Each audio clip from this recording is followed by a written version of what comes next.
Tregu i frutaperimeve në qytetin e Vlorës po përballet me një rritje të ndjeshme të çmimeve, veçanërisht për produktet bazë të konsumit ditor. Kjo situatë ka shkaktuar shqetësim të madh mes qytetarëve, sidomos tek shtresat me të ardhurat të ulta dhe pensionistët, të cilët e kanë gjithnjë më të vështirë të përballojnë koston e jetesës. Produktet të stinës kanë pësuar rritje të konsiderueshme. Jo është reflektuar drejt në zakonet e blerjes së konsumatorëve, të cilët shpesh kufizohen në sasi simbolike për të përballuar nevojat bazë të familjes. Shumë të arsyeshme tani në këtë sezon që është,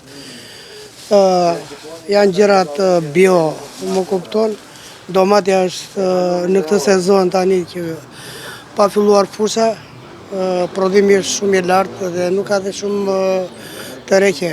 Shumica njerëzve kanë njekur, këta që kanë ngelur këta pleq tani vinë me 500 lekë apo me 200 lekë në më gjysmë kile domate.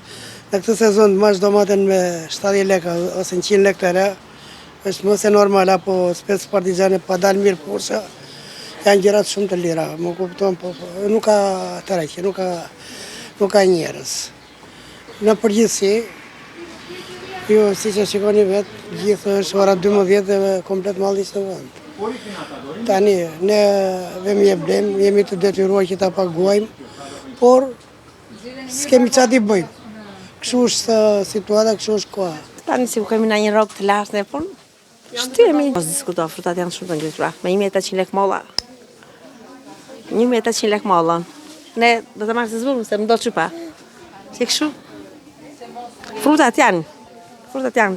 Po ne ki që do i marim. Si të da, do ngushto shripim për fëmin e vogël bën gjithë shka. Shmimet, le mos folë se si janë, të shtrenjta.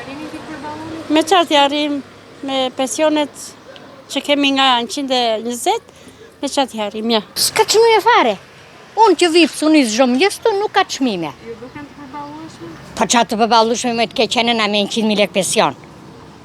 Po çfarë do bëjmë? Sipas tregtarëve, kjo rritje vjen si pasojë e rritjes së kostove të importit dhe transportit. Ata theksojnë se edhe vetë janë të dëmtuar nga kjo situatë pasi malli shpesh u mbetet pa ushitur dhe përfundon i hedhur. Situata në tregun e Vlorës është një pasqyrë shqetësuese e një problemi më të gjerë ekonomik që kërkon zgjidhje të shpejtë dhe të qëndrueshme.